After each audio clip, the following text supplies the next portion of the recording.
আমাকে অনেকেই বলছে যে দাদা আমার বডি ব্যালেন্স রয়েছে না, আমার বডি ব্যালেন্স আগে দিকে চলে যাচ্ছে, এটা কেন হচ্ছে? আর সেই কারণে আমি বল ফোকাস করতে পারছি না। তো সে এই কারণে তোমাদের কেন হচ্ছে এটা, সেটা আমি আজ তোমাদের সাথে ভালো করে ডিটেলসে আলোচনা করব। যে কারণে তোমাদের বডি ব্যালেন্স থাকছে না, বডি ব্যালেন্স আগে পড়ে যাচ্ছে। তো চলো এই ভিডিওতে আমি সেটা নিয়ে আলোচনা করব। বডি ব্যালেন্স থাকছে না তোমাদের আগে পড়ে যাচ্ছে এই কারণে, দেখো আমি দেখিয়ে দিচ্ছি তোমাদেরকে। তোমরা যখন ব্যাটিং স্ট্যান্স নাও তখন তোমাদের ছাতি আর কি, এটা বুক, এটা তোমরা আগে দিকে খুব ঝুঁকিয়ে নাও। আগে দিকে ঝোঁকার ফলে কী হয়, তোমাদের তোমরা বডি ব্যালেন্স করতে পারো এরকমভাবে পড়ে যাও। তোমাদেরকে সাধারণত যে সিম্পল একটা ব্যাটিং স্ট্যান্স তোমাদেরকে নিতে হবে, যেটা আমি দেখিয়ে দিচ্ছি তোমাদেরকে। এই একটা সিম্পল ব্যাটিং স্ট্যান্স, ঠিক আছে? না আগে বেশি না পেছনে, সাধারণত মিডিলস, যেমন বেসিক একটা তোমরা যেমন ব্যাটিং স্ট্যান্স নাও তোমরা, সেরকমভাবে তোমাদেরকে একটি ব্যাটিং স্ট্যান্স নিতে হবে।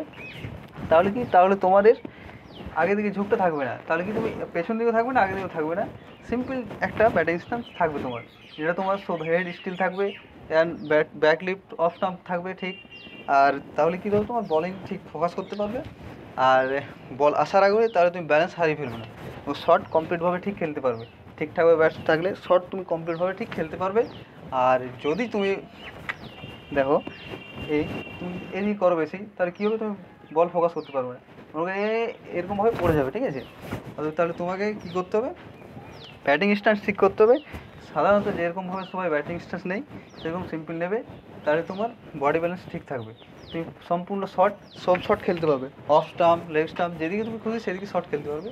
তোমাকে বডি স্ট্যান্স ঠিক করতে হবে, বডি ওয়েট না আগে দিকে না পেছন দিকে, মোটামুটি একটা বডি স্ট্যান্স রাখতে হবে তোমাকে, যেটা সবাই নেয় আর কি, সেই হিসাবে তোমার বডি স্ট্যান্স রাখতে হবে। তাহলে দেখবে তোমার আস্তে আস্তে ব্যাটিং পজিশন ঠিক হবে, তুমি ক্রিজে থেকে রান খুব সুন্দরভাবে খুব সহজে রান করতে পারবে।